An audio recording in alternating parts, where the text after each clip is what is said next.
उदयपुर।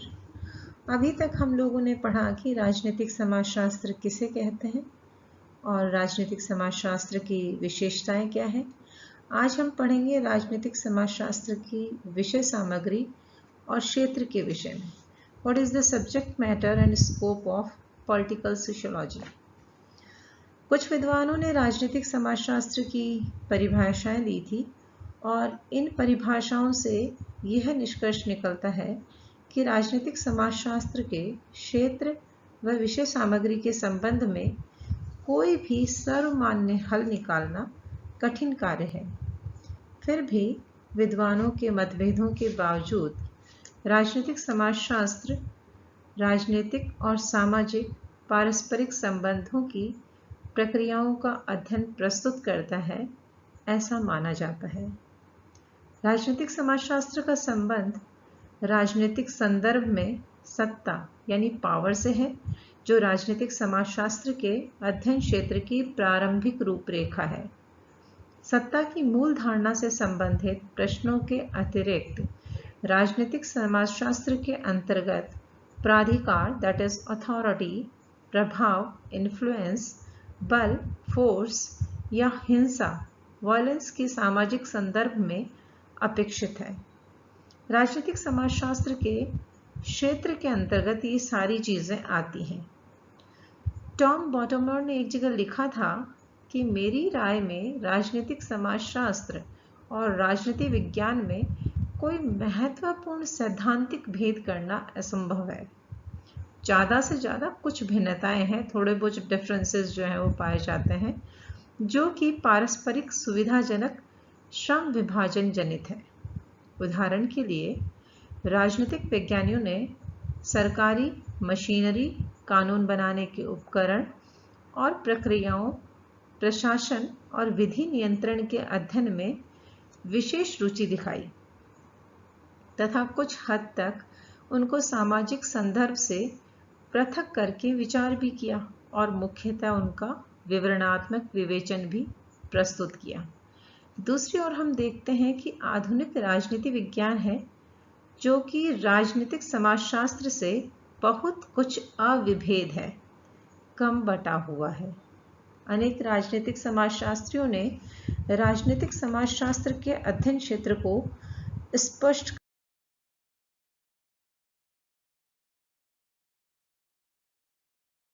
सार्तोरी जी ने एक परिभाषा दी थी। ये परिभाषा कुछ इस प्रकार से है कि यह एक ऐसा अनुशासन है जो ना तो विशुद्ध समाजशास्त्र है यानी प्योर सोशियोलॉजी है और ना ही विशुद्ध राजनीति विज्ञान है, प्योर पॉलिटिकल साइंस भी नहीं है। ये दोनों के समन्वय से बना हुआ एक संयुक्त पुल है, यानी कि दोनों के जॉइंट से बना हुआ, दोनों जुड़े हुए हैं और उससे एक जॉइंट जो ब्रिज जो है वो बना हुआ है, जिसको कि हमने पॉलिटिकल सोशियोलॉजी राजनीतिक समाजशास्त्र का नाम दिया। यानी ना तो ये प्योर सोशियोलॉजी है ना प्योर पॉलिटिकल साइंस है, दोनों का मिक्सचर है। सार्तोरी ने राजनीतिक समाजशास्त्र के क्षेत्र को 3 बिंदुओं में रखा।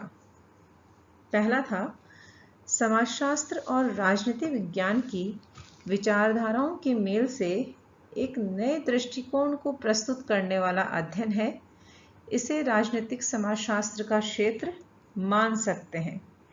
इसके विश्लेषण से स्पष्ट होता है कि समाज और राजनीति दोनों अंतर संबंधित हैं, यानी दोनों जुड़े हुए हैं। समाज और राजनीति दोनों एक दूसरे से जुड़े हुए हैं।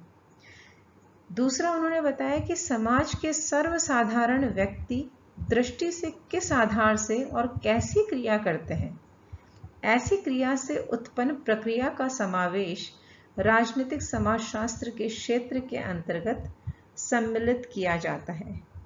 कोई भी सर्वसाधारण व्यक्ति समाज में किस आधार पर उनका बेस क्या रहता है और किस तरह की क्रिया करता है, और उस क्रिया से उत्पन्न होने वाली प्रक्रिया का समावेश जो है दैट प्रोसेस, उस प्रोसेस को हम राजनीतिक समाजशास्त्र के क्षेत्र के अंतर्गत रखते हैं।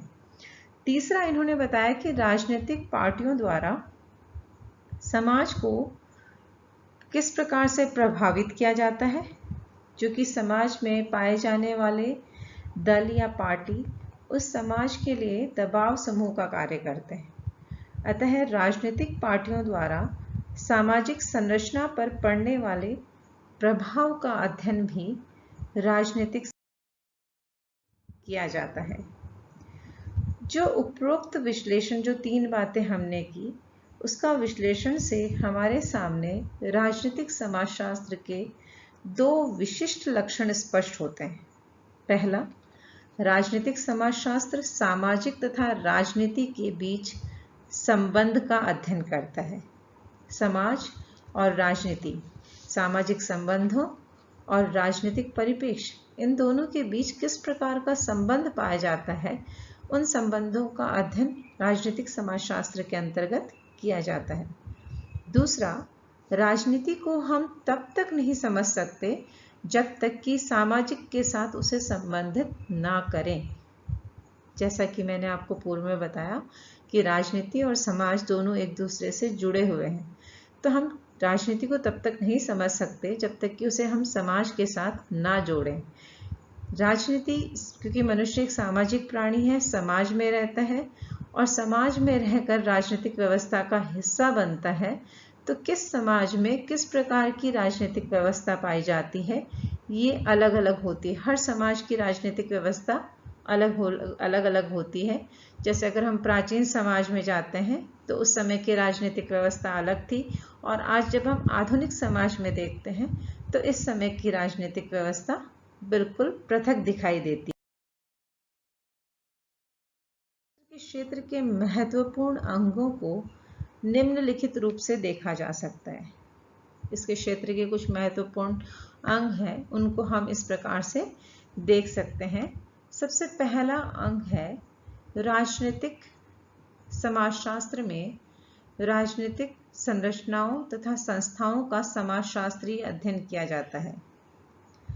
अर्थात इसमें राज्यों की अवधारणा तथा उसके लिए राज्य की उत्पत्ति तथा राज्य सत्ता के विभिन्न सिद्धांतों एवं राज्य की संरचना का अध्ययन किया जाता है। सरकार राज्य का बहुत बड़ा मूर्त रूप है। सरकार जो है वो राज्य के अंदर हमें मूर्त रूप से दिखाई देती है। अतः राजनीतिक समाजशास्त्र में परंपरागत तथा आधुनिक सामाजिक व्यवस्थाओं में सरकार के प्रमुख कार्यों तथा प्रभावों का अध्ययन किया जाता है। इसके अतिरिक्त राजनीतिक समाजशास्त्र में नेतृत्व की प्रकृति, नेचर ऑफ लीडरशिप, किस तरह का नेचर है लीडरशिप का, उसके प्रकारों, प्रमुख लक्षणों, राजनीतिक दल, दबाव समूहों आदि का अध्ययन किया जाता है। मतदान व्यवहार के अध्ययन के बिना राजनीतिक समाजशास्त्र का विषय क्षेत्र अधूरा है। इसके अंतर्गत हम मतदान व्यवहार जो होता है उसका भी अध्ययन करते हैं कि कोई भी व्यक्ति जो है किस मानसिकता के साथ मतदान करता है और मतदान करने के कौन कौन से नियम कानून होते हैं, उस सब का अध्ययन इसके अंतर्गत किया जाता है। साथ ही साथ राजनीतिक सत्ता का विश्लेषण करना, किस तरह की राजनीतिक सत्ता है और वो राजनीतिक सत्ता क्या वर्तमान समाज के लिए उपयुक्त है अथवा नहीं, उसका विश्लेषण, उसका एनालिसिस भी किया जाता है और वो एनालिसिस भी इसके क्षेत्र के अंतर्गत आता है। दूसरा है नौकरशाही एवं अभिजात वर्गों का अध्ययन करना। आधुनिक राजनीतिक व्यवस्थाओं में नौकरशाही तथा अभिजन वर्ग, दैट इज एलीट क्लास, का विशेष स्थान होता है और राजनीतिक समाजशास्त्र में इसकी प्रकृति, संरचना, प्रकार, व्यवहार आदि का अध्ययन किया जाता है कि किस प्रकार की ब्यूरोक्रेसी है, किस तरह की नौकरशाही है, किस तरह का एलीट क्लास है, उसका नेचर क्या है, उसकी स्ट्रक्चर, उसकी संरचना क्या है, उसका प्रकार क्या है, उसका व्यवहार कैसा है, उस सब का अध्ययन इसके अंतर्गत किया जाता है। साथ ही साथ प्रजातंत्र में कर्मचारी तंत्र का क्या स्वरूप है, किस प्रकार प्रजातंत्रीय व्यवस्था में कर्मचारी तंत्र साधनों को प्रभावित करने की कोशिश की है, ये सभी राजनीतिक समाजशास्त्र के विषय क्षेत्र से संबंधित है। तीसरा है प्रजातंत्रीय सामाजिक व्यवस्था का अध्ययन करना। आधुनिक राजनीतिक व्यवस्थाओं में प्रजातंत्र को सर्वश्रेष्ठ माना जाता है अतः प्रजातंत्रीय समाज राजनीतिक समाजशास्त्र का एक मुख्य अध्ययन विषय होता है। राजनीतिक प्रक्रियाओं का अध्ययन किया जाता है, क्योंकि इसके नाम से ही पता चल रहा है राजनीतिक समाजशास्त्र, तो इसके अंतर्गत राजनीतिक प्रक्रियाओं का भी अध्ययन किया जाता है। जनमत प्रचार, राजनीतिक आंदोलन, राजनीतिक परिवर्तन आदि इस शास्त्र के प्रमुख विषय हैं। सामाजिक संस्करण एवं राजनीतिक विचार का अध्ययन किया जाता है, क्योंकि समाज भी है और राजनीति भी है। समाज में सामाजिक संस्करण पाया जाता है, राजनीति में राजनीतिक विचार पाए जाते हैं। अतः प्रत्येक समाज में हम देखते हैं कि एक संस्करण पाया जाता है, और ये संस्करण किसी भी रूप में हो सकता है। और समाज में कुछ व्यक्ति जो होते हैं उच्च स्थिति को प्राप्त करते हैं, कुछ व्यक्ति निम्न स्थिति को प्राप्त करते हैं, अर्थात ऊंच नीच का क्रम जो है वो समाज में देखने को मिलता है। और राजनीतिक समाजशास्त्र को ये देखना चाहिए कि इस संस्करण का राजनीतिक व्यवहार के साथ में क्या संबंध है। किसी जाति विशेष के व्यक्ति अगर जातिगत आधार पर मत देते हैं तो ऐसा क्यों होता है, वो उसको क्यों उचित समझते हैं, ये सभी विचार राजनीतिक समाजशास्त्र के विषय हैं। युद्ध तथा शांति भी राजनीतिक समाजशास्त्र का अध्ययन विषय है। आधुनिक समाज में युद्ध और शस्त्र अनेक प्रकार से प्रयुक्त किए जाते हैं। गृह युद्ध हो, शीत युद्ध हो, ये सभी सामाजिक और राजनीतिक कूटनीति के मुख्य भाग होते हैं, और इनका अध्ययन भी राजनीतिक समाजशास्त्र के अंतर्गत किया जाता है। लास्ट है राजनीतिक क्रांति का समाज पर प्रभाव का अध्ययन, यानी राजनीतिक समाजशास्त्र राजनीतिक क्रांति से संबंधित विभिन्न सिद्धांतों, क्रांति के लक्षणों, क्रांति के कारणों, क्रांति संबंधी दृष्टिकोण आदि का अध्ययन प्रस्तुत करता है। साथ ही ये भी देखता है कि इसका समाज पर क्या प्रभाव पड़ा, उसका विवेचन भी इसके अंतर्गत किया जाता है। ऊपर जितने भी घटक बताए थे उनके द्वारा राजनीतिक समाजशास्त्र की विषय सामग्री स्पष्ट हो जाती है। यद्यपि विश्व के विभिन्न विश्वविद्यालयों में राजनीतिक समाजशास्त्र का अध्ययन एक स्वतंत्र सामाजिक विज्ञान के रूप में हो रहा है, फिर भी इसकी नवीनता के कारण, क्योंकि यह नया विषय है, इसलिए इसके अध्ययन क्षेत्र में अनिश्चितता की स्थिति अभी भी बनी हुई है।